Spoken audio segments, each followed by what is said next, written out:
Now in this lecture we'll talk of the next form and ये उस जो पिछला फॉर्म है उसी का एक्सटेंशन है सॉर्ट ऑफ। पिछले फॉर्म में हमने पढ़ा था a sin x plus b cos x upon d sin x plus e cos x हो, पर कॉन्स्टेंट्स नहीं होने चाहिए ना। इन दिस केस वो केस ले रहे हैं जिसमें कॉन्स्टेंट्स भी होंगे, तो ऑब्वियसली बहुत कुछ वैसा ही रहेगा जैसे पिछले फॉर्म में था। द ओनली चेंज इज कि जो हम न्यूमरेटर एक्सप्रेस कर रहे थे that was l into denominator plus m into differentiation of denominator. अब क्या होगा, प्लस k भी आएगा। k is any constant. l, m और k की वैल्यू हम एज यूजुअल कोफिशिएंट कंपेयरिंग से निकालेंगे एंड जहां पे न्यूमरेटर लिखा है वहां पे हम रिप्लेस कर देंगे l into denominator plus m into differentiation of denominator plus k and break कर देंगे तीनों अलग अलग एक्सप्रेशंस में विद डिनोमिनेटर।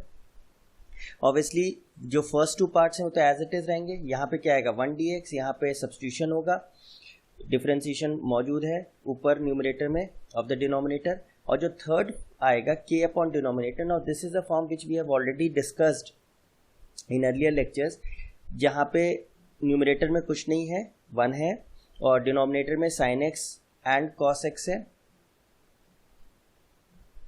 यहाँ पे लेट्स से cos x है, cos x है एंड कांस्टेंट है।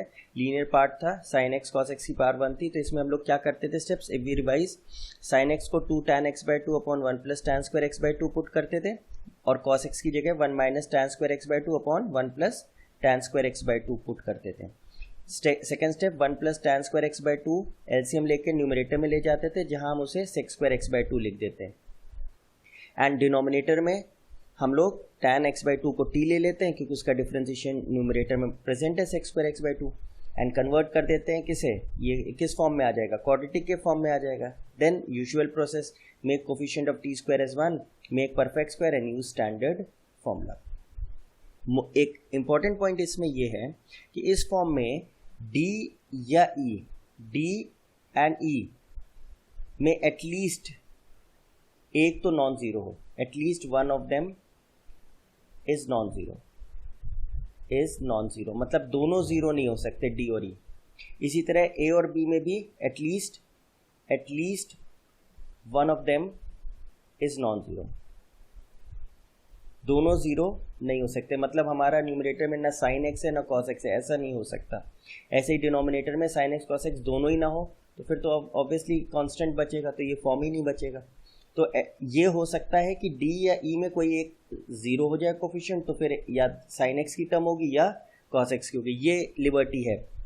पिछले वाले फॉर्म में ये लिबर्टी नहीं थी, वहाँ पे d और e यानी डिनोमिनेटर में sin x cos x दोनों होना चाहिए था। यहाँ पे एटलीस्ट हम लोग ये कह सकते हैं sin x हो या cos x हो या दोनों हो, मतलब एक टर्म भी होगी तो चलेगा, लेकिन पिछले केस में दोनों ही टर्म्स को होना ज़रूरी था। Now we take an example on this. Let's say we have 3 cos x plus sin x upon let's say plus 1 and we have cos x plus sin x minus 2 dx। तो obviously ये तो exactly हमारा form match कर रहा है जो भी हमने पढ़ा, a sin x plus b cos x plus c upon d sin x plus e cos x plus f form से। तो स्टेप 1 क्या है, न्यूमरेटर को what will write, 3 cos x plus sin x plus 1 is equal to l times the denominator plus m times the differentiation of denominator which is minus sin x plus cos x and plus k।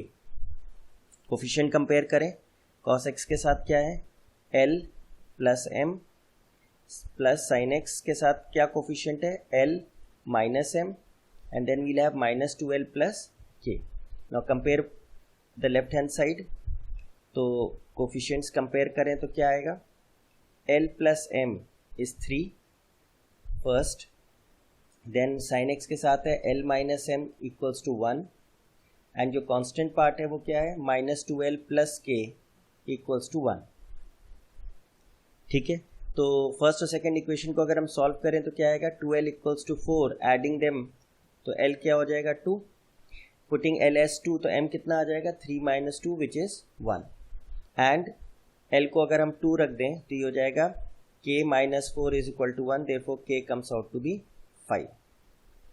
तो first step ये हो गया. Second step क्या है कि will put यहाँ जो हमारा न्यूमरेटर उसकी जगह हम ये एक्सप्रेशन रखेंगे बिकॉज हमने इस तरीके से एक्सप्रेस किया है इस न्यूमरेटर को. तो what will write is L into cos x plus sine x minus 2 plus m times differentiation of the denominator and plus k and whole divided by the denominator. This would be cos x plus sin x minus 2 dx. तो obviously L M और के की value हम find out कर चुके हैं individually. बस अब हमें टर्म्स को डिवाइड करना है. This upon this, this upon this and this upon this. तो फर्स्ट टर्म क्या होगी, एल बाहर, this upon this would be 1 dx as usual जो पिछला फॉर्म था, प्लस m बाहर minus sine x plus cos x whole divided by cos x plus sine x minus 2. यहाँ तो ऑब्वियसली सब्स्टिट्यूशन आएगा और हमें पता भी है क्या आएगा, एल एन टी आता है हमेशा इसका. And the last part is k times D x upon cos x plus sine x minus 2. ठीक है, तो यहाँ तो ऑब्वियसली x आएगा तो l into x plus m into यहाँ क्या आएगा l n t, where t is this denominator, ln denominator cos x plus sin x minus 2 and plus k times. अब यहाँ पे हम अपना जो अर्लियर फॉर्म हमने डिस्कस किया था वो यूज़ करेंगे.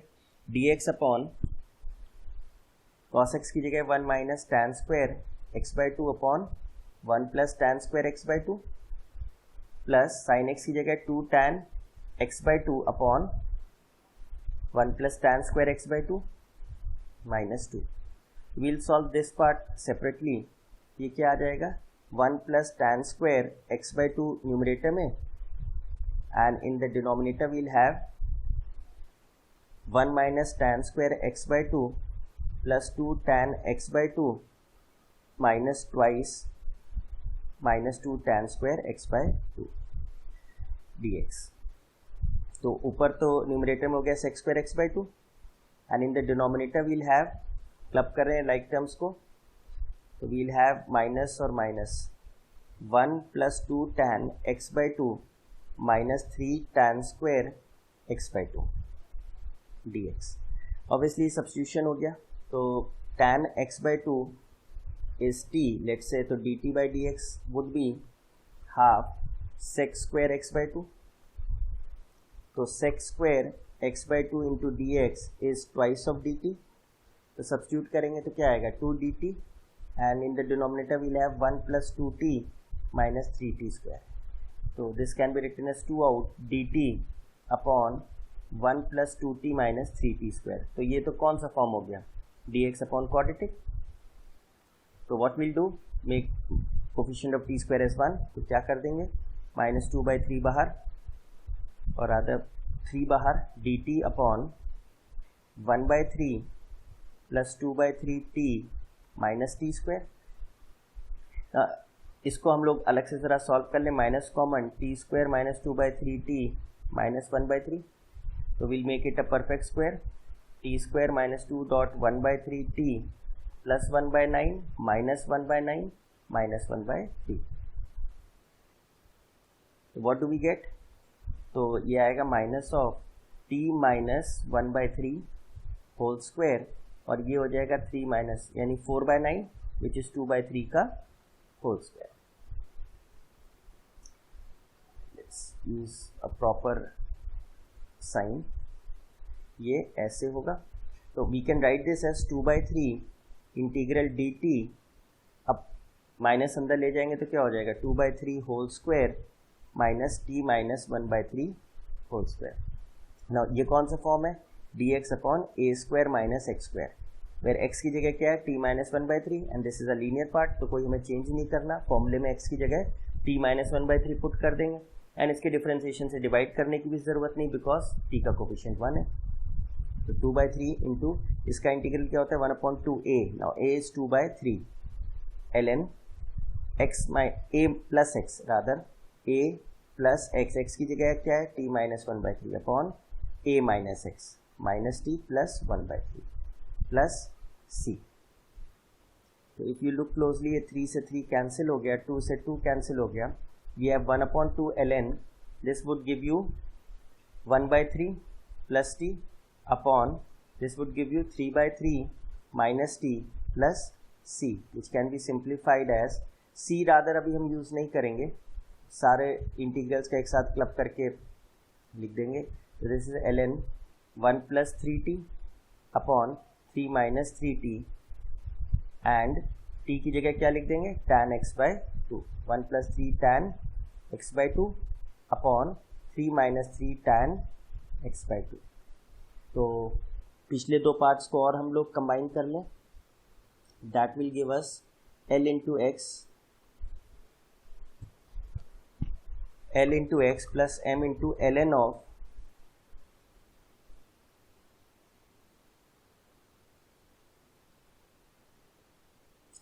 cos x plus sin x minus 2 plus k times of this value half ln 1 + 3 tan x/2 upon 3 - 3 tan x/2 plus, now we'll add constant of integration, l, m और k की value we have already found out. तो l, m और k क्या था, l was 2, m was 1, k was 5। तो l is 2, m is 1, तो ln cos x plus sin x minus 2 and k is 5, तो 5/2 ln mod 1 + 3 tan x/2 upon 1 or rather 3 - 3 tan x/2 plus c. So this is your answer to this question. इन forms की खासियत ये है कि इनका एक सेट प्रोसेस है, once you identify the form फिर तो हमें जो प्रोसेस हमने पढ़ा है बस उसको हमें अप्लाई करना है स्टेप बाय स्टेप रिलीजियसली, और इसमें हमें कुछ दिमाग नहीं लगाना है। Let's take another example, let's say we have 3 cos x plus 4 upon sin x plus 5 dx। Obviously अब इस फॉर्म को आपको थोड़ा सा अंडरस्टैंड करना पड़ेगा। हमने पढ़ा था a sin x plus b cos x plus c upon d sin x plus e cos x plus f dx। हमने कहा था d और e में अगर कोई एक ज़ीरो हो भी जाए तो चलेगा, दोनों ज़ीरो नहीं होने चाहिए। ऐसे ही a और b में दोनों ज़ीरो नहीं होने चाहिए, at least one of them should be non zero. तो एक तरीके से हमारा यही फॉर्म है। अगर इस फॉर्म को देखें तो a ज़ीरो हो गया है ऊपर क्योंकि साइन एक्स की टर्म नहीं है, एंड डिनोमिनेटर में d ज़ीरो e ज़ीरो हो गया है, cos x की टर्म नहीं है। तो if we follow the steps now, तो न्यूमरेटर क्या है, 3 cos x plus 4 is equal to l times the denominator plus m times the differentiation of denominator which is cos x plus k. Now compare the coefficient, तो sin x का coefficient क्या है, l sin x, m cos x, 5l plus k। तो this gives us 3 cos x plus 4। अब जो term नहीं है उसकी जगह हम क्या लिख सकते हैं, 0 into sin x, उसका कोफिशिएंट 0 है, l क्या हो गया 0, m क्या हो गया 3 और 5l plus k is 4, but when l is 0 k क्या आ जाएगा, सिंपली 4। तो अब हम इस न्यूमरेटर की जगह क्या एक्सप्रेस करेंगे, किस तरीके से एक्सप्रेस करेंगे, इस फॉर्म में will write this as l तो 0 हो गया, यानी m is 3 into cos x plus 4। अब इस केस में एक तरीके से देखिए अपॉन 3 साइन एक्स प्लस 5। अब इसमें हमें एक्चुअली ये स्टेप नहीं भी करते तो हो जाता, इंडिविजुअली अगर अलग अलग सेपरेट करना था या अगर प्रोसेस फॉलो करते वो हम पहले भी सोच सकते थे। 3 sin x plus 5 dx and 4 upon 4 बाहर dx upon 3 sin x plus 5। इसमें तो इस प्रोसेस को नहीं भी फॉलो करते तो हम लोग कर सकते थे, लेकिन अगर प्रोसेस फॉलो करेंगे भी तो वही आएगा जो नॉर्मल सर्कमस्टांसेस में हम करते। तो अब यहाँ पे ये तो अगर हम t ले लें, t उसका डिफरेंशिएशन है जो कि m वाले पार्ट में वैसे भी होता था। तो what will do is 3 sin x plus 5 को t लिया तो dt अपॉन dx क्या होगा, 3 cos x, तो dx would be dt upon 3 और sin x इधर।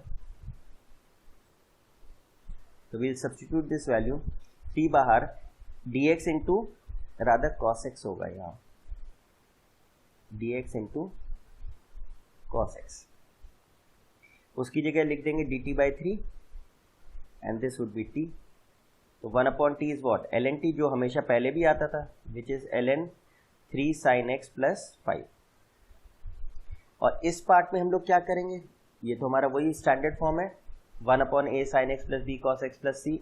We'll substitute dx upon 2 tan x by 2 upon 1 plus tan square x by 2 plus 5 dx, 1 plus tan square x by 2 LCM लेके numerator में जाएगा तो sec square x by 2 हो जाएगा, upon 2 tan x by 2 plus 5 tan square x by 2। तो in this case what we'll do is, as usual tan x by 2 को क्या substitute कर देंगे, t, we'll get dt by dx on differentiating with respect to x, half sec square x by 2, तो sec square x by 2 into dx is 2 dt, तो this turns out to be 2 बाहर dt upon 5t square plus 2t plus 5। Now this is 1 upon quadratic form, ये सारे forms हम पढ़ चुके हैं। तो विल मेक टी स्क्वायर का कोफिशिएंट 1 यानी 2/5 dt upon T square plus 2/5t plus 1। Now will make this a perfect square, 2/5 dt t square plus 2.1/5t, तो 1/25 minus 1/25 and we'll have plus 1. So this gives us dt upon 2/5 बाहर, t plus 1/5 whole square and minus 1/25 plus 1 which is 24/25, which can be written as root 24/5 का whole square. Now अब इस form को compare कीजिए किससे, x square plus a square, exactly वही form है, where a is what root 24/5 और x की जगह क्या है t plus 1/5, t plus 1/5 is linear, यानी जो भी इस फॉर्मूले में x होगा वहां पे हम t प्लस 1/5 रख देंगे एंड ऑब्वियसली t का कोफिशिएंट 1 है तो डिवाइड करने की जरूरत ही नहीं है इसके डिफरेंशिएशन से। तो 1 upon a is root 24/5, tan inverse x क्या है 1/t plus 1/5 upon a which is root 24/5। तो 5 से 5 cancel and this can be written as 2√6 tan inverse taking LCM we have 5t plus 1 upon 2√6, rather we'll have a bracket, ठीक है। 2 से 2 cancel, we have 1 upon √6 tan inverse t की जगह क्या लिख दें tan x by 2 plus 1 upon 2√6। So combining both the parts, we'll have ln, earlier part was ln 3 sin x plus 5, 3 sin x plus 5 plus 1 by √6 tan inverse 5 tan x by 2 plus 1 whole upon 2√6 plus c। अब constant of integration दोनों का club करके जोड़ लिया। तो इन forms में एक set process है और अगर वो प्रोसेस फॉलो करेंगे तो सारे क्वेश्चंस हमारे सॉल्व होंगे। As I have told you earlier, इस फॉर्म में क्या एक खासियत है कि इस फॉर्म में हमने क्या पाया कि इसमें बस एक फायदा ये है कि ए और बी में से कोई भी एक जीरो हो सकता है, डी और ई में कोई एक जीरो हो सकता है। इन अर्लियर केस डी और ई में कोई भी जीरो नहीं हो सकता जब हमारा यहाँ कांस्टेंट नहीं था। यहाँ पे कांस्टेंट है तो we can take the liberty d में से कोई भी एक जीरो हो जाए तो भी हमारा क्वेश्चन इसी तरह सॉल्व होगा।